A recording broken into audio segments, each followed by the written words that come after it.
These one-to-one models are pretty good too. Hello everyone, welcome back to the Modelling Novice. Today's video, myself and the lad are taking a trip down the Severn Valley Railway for their Model Railway Weekend. So, quick drive up to Bridgnorth starts the day before catching the DMU down to Highley. Before departure, we caught a glimpse of the SVR Class 14 Company's D9551 as it shunted their new acquisition, BR Class 07 D2996, into the yard. In the yard is the frames of 2857, a loco I have close affinity with as I am a society shareholder of the organisation. The boiler has recently been lifted in preparation for its overhaul with a hope to return to traffic in late 2029. You can also see the LMS Stania Mobile 13268 being prepared for later services. The services were running about 10 minutes behind, and at 5 to 11 the DMU finally set off southwards towards Highley.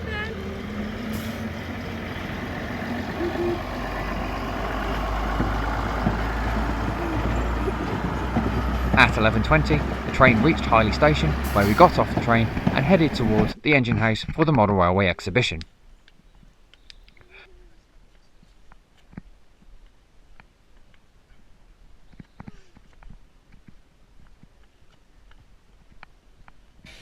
The first layout we encountered was Penryn Quarries, a 10mm scale narrow gauge layout using 16.5 track set in winter.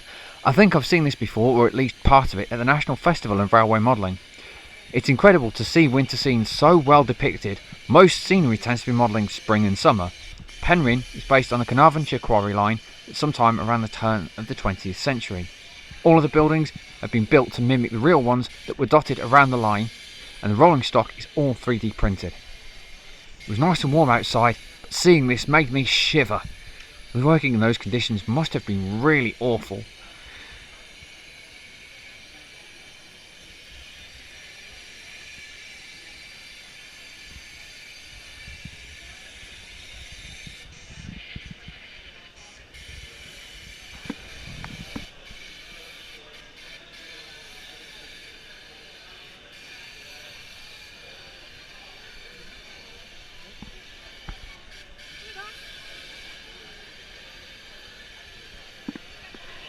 Next up is the Shropshire Minerals Light Railways, a modular 016.5 layout owned by the 7mm Scale Society West Midlands Area Group.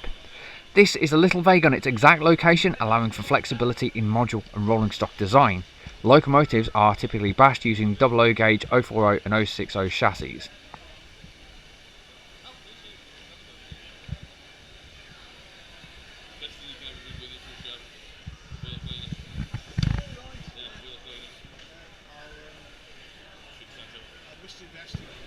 We then came to the first standard gauge layout of the day, and I will try not to butcher the name. Chilrivington Town. That's a bit of a mouthful. This twin level N gauge layout has capacity for up to 5 trains running at any one time. This layout was quite busy with trains running in and out on tail-tasting loops. The working fairground rides were also very charming and created another level of immersion.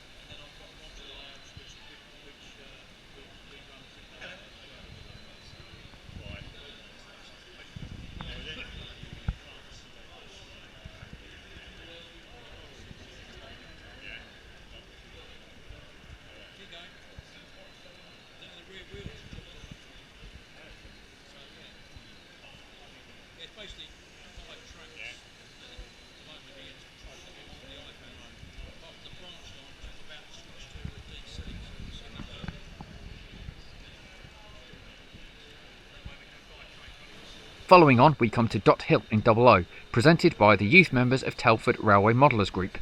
This layout is set as a nondescript preservation era layout with mixed traction, rolling stock and DCC control, complete with sound-fitted locomotives. It's great to see the next generation of modellers cutting their teeth and operating this layout with the club.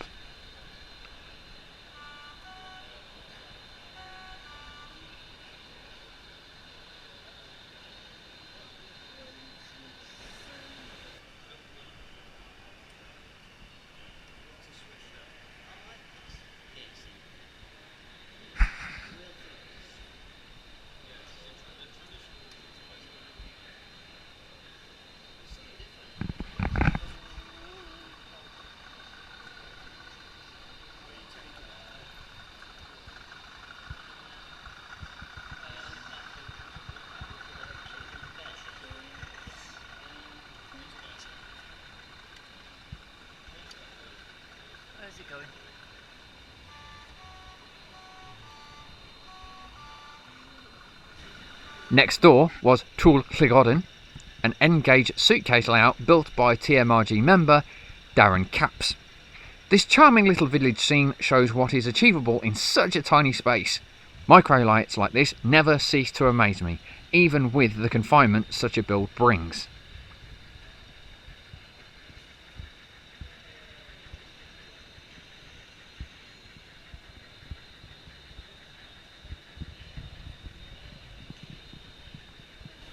After that, we saw a dual gauge layout in the form of Puffin Colliery, a 00/009 layout featuring some famous characters from a popular book and TV series. The lighting made this layout very atmospheric and featured a 009 loop which had a wagon tipper to load mineral or aggregate into standard gauge wagons below. Very fun to see.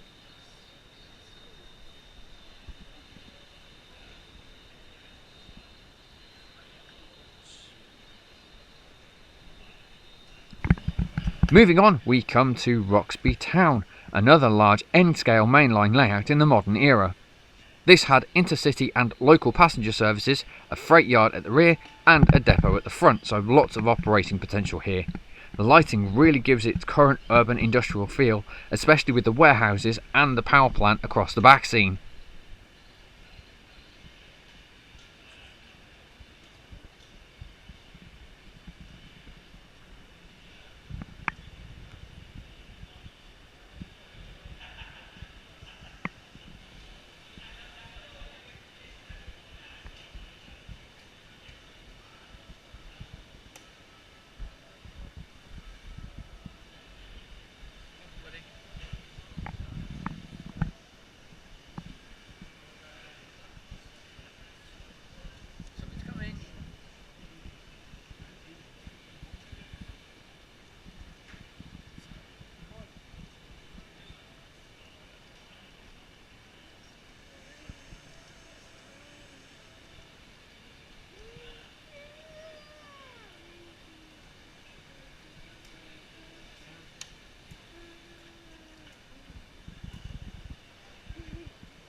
The next layout was Spetchbury Halt in O-gauge. This is a BR Western Region small freight terminus which really captures the grim mood of a railway in steep decline. The canal waterfront is done brilliantly with a sunken wreck of a narrowboat, floating debris and even workers cleaning out the lock.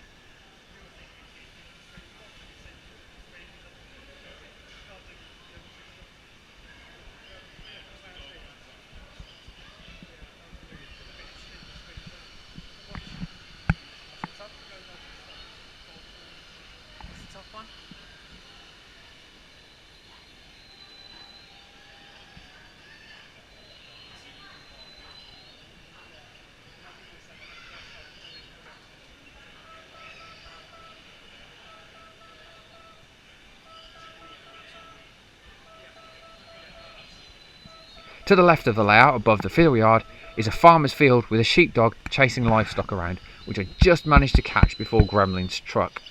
I kept trying to go back to get more footage, but every time it stopped working. It's a real shame because it is a brilliant idea that makes this layout stand out as something a little bit different.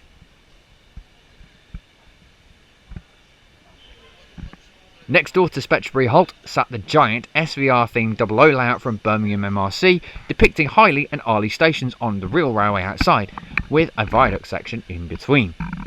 This preservation era layout has some artistic licence on track plan owing to the narrow nature of the baseboards, but each of the station buildings has been faithfully recreated in miniature. Rolling stock is anything that may be seen in preservation. The layout also has fully operational signals, lighting and of course full DCC sound control.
Moving on, we came to Hornby 00, a showcase of some of the earliest 00 models that helped start this hobby as we know and love. I love the fact that these ancient machines are kept going strong and still run some 70 years after production. Latest and greatest is all well and good, but there is quite a charm about these old classic items that just put a huge smile on my face. After that, we got a spot of lunch, but not before catching a quick view from the balcony.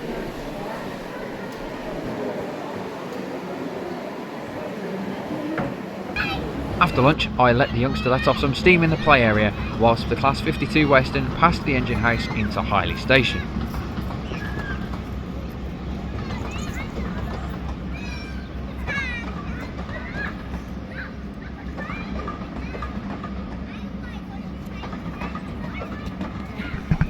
Back to the model layouts, and we come to Oakenshaw in 00, the club layout from Redditch MRC.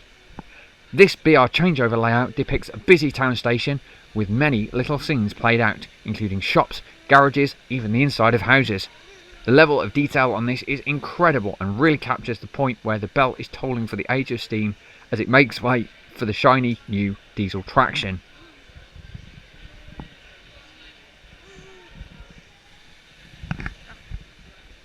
Thanks fixing cars.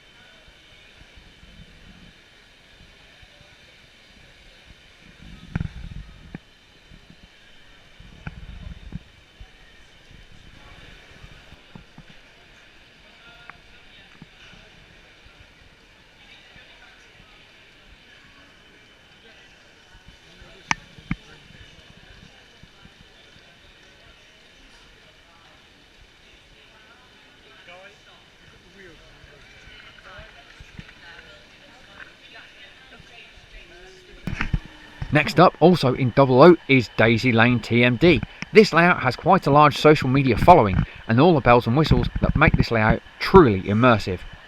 Flashing blue lights in the depot that look like welding arcs, fully decked out cafeteria complete with workers on break, and of course full DCC sound locomotives trundling around the yard.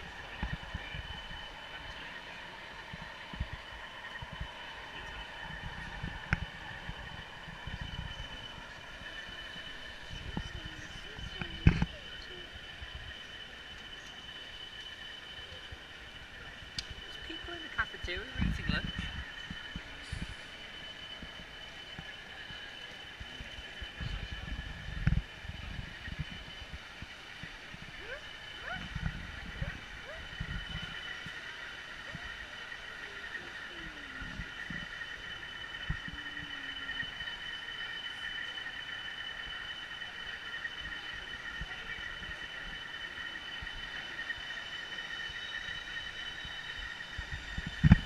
Moving on to Engage is Hillside Park. This BR era layout has two sheds, one for diesels, one for steam. There is a large goods yard at the front and a beautiful town scene atop the retaining wall at the rear.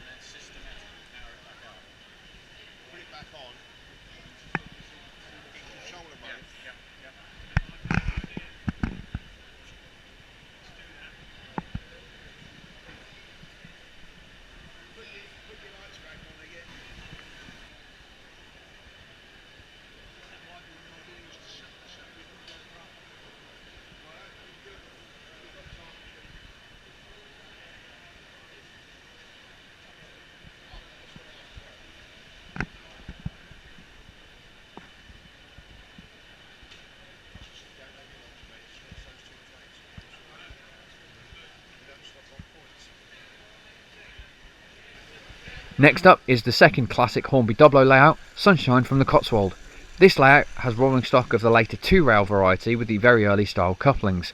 Again, great to see that you don't need the newest models with the latest technology to enjoy this hobby, and I'm sure this layout has brought many people many happy memories flooding back for those who remember this being the must-have range when it came to model railways back in the day.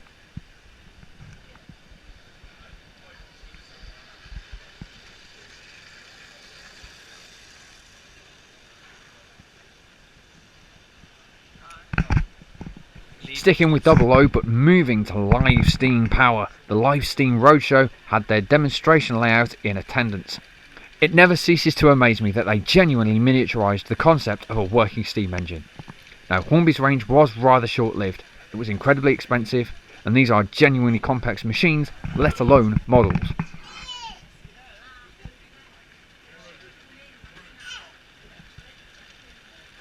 After that we come to iFunction Junction, a bit of a mouthful if you aren't from Birmingham or the Black Country. This is a 4-track N-gauge loop set in the modern era. This is the demonstration layout for Baz's Model Rail in Yardley, Birmingham, which makes a change to being a trader according to the owner. Then again, this wasn't exactly a show for traders. There was one small stand with a few second-hand items, but the SVR are Hornby and Bachmann stockists, so they had a decent range of new items themselves in their gift shops. Next up was Two Seasons, an N-gauge shelf layout with 2 separate scenic sides. One half of the loop is set up as winter and the other is in summer. A really ingenious idea, and the shuttling tram on the summer side is another point of operational interest. This layout also grabbed the attention of many of the children in attendance, as the owner had a mix of standard rolling stock and characters of the previously mentioned TV series.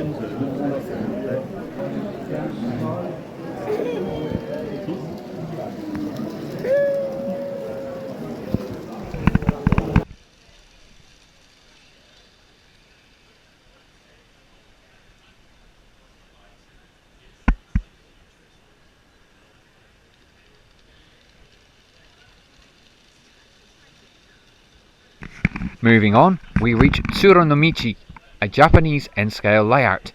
The buildings on this are absolutely incredible and really invoke the archetypal image of Japan.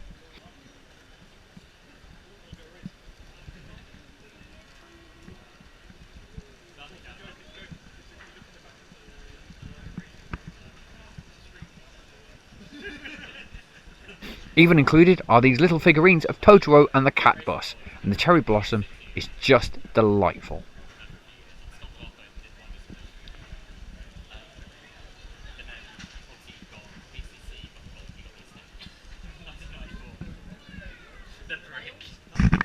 After that we come to Bump Mine in 016.5. This grubby little industrial layout is full of cheeky puns and adult jokes. Thankfully, not that my son would understand any of them. This multi-level layout has a small loop on the mining line above and an industrial yard loop at the bottom.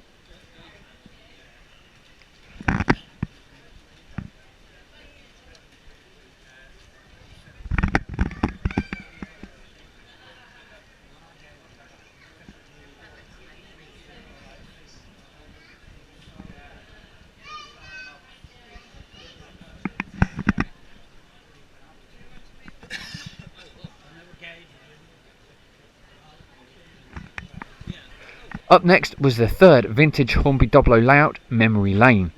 This layout uses the 3-rail system and the controller was positioned so that kids could even have a go themselves. The layout also had a few cameos, particularly the Ertl die-cast toys and figures from you know where. Next door to Memory Lane was Ryder's Green Wharf in 009. This little steam era industrial layout was set in the heartlands of Birmingham, where goods would be transferred between the factory railway system and the extensive canal network.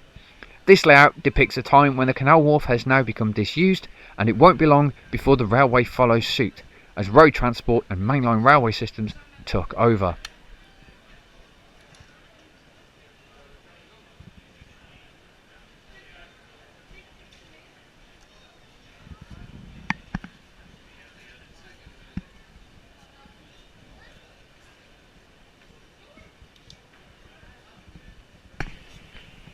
Sticking with 009, we come to a rather large modular layout, Devonmore, which represents a branch of the former narrow gauge mining railways that formed part of the Lynston and Barnstaple. This was only part of the full setup from the owners, but was nonetheless very impressive.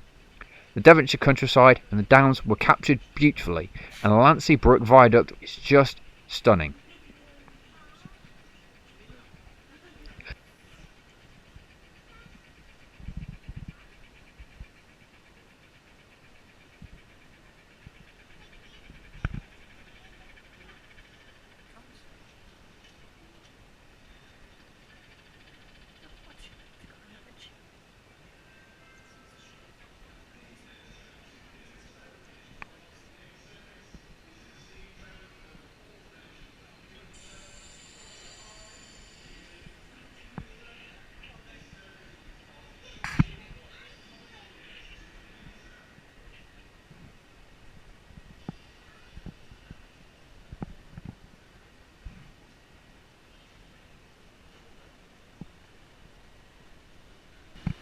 Next we come to Northbridge in 00 and presented by Worley MRC.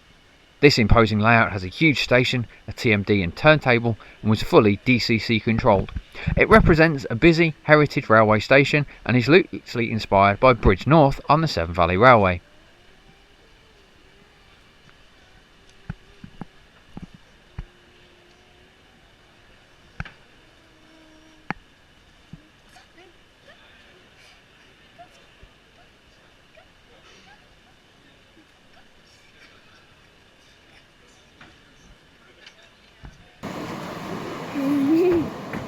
Oh, your hat! Look up your hat.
And finally we come to Tollemanthorpe in TT120. This new scale is currently quite underrepresented on the local circuit, so it was great to see it represented here today.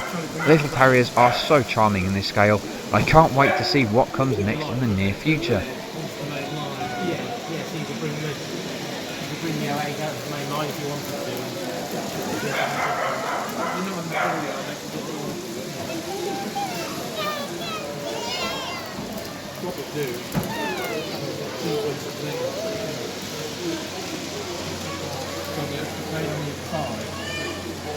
With all the layouts at Highley done, it was time for an ice cream as we wait for the next service back to Bridgnorth, but not before seeing the Stanier Mogul come past with the service to Kidderminster.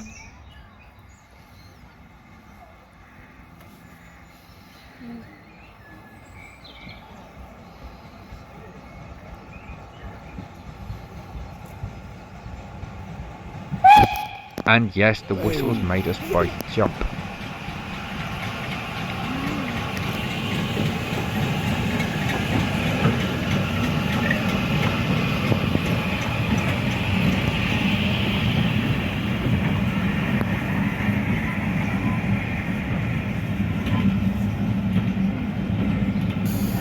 And finally, back at Bridgnorth, there were a couple of bonuses for the weekend.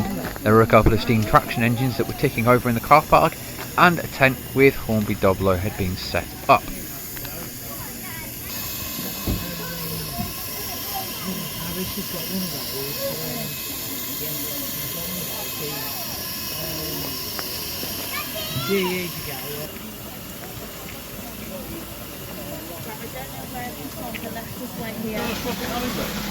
So all that's left for me now is to say thank you very much for watching. If you are a newcomer to Derby, I hope that this has inspired you to have a go and visit a show near you, and if you are an experienced modeller, I hope you've had a good laugh at my expense. Bye for now, thanks for watching.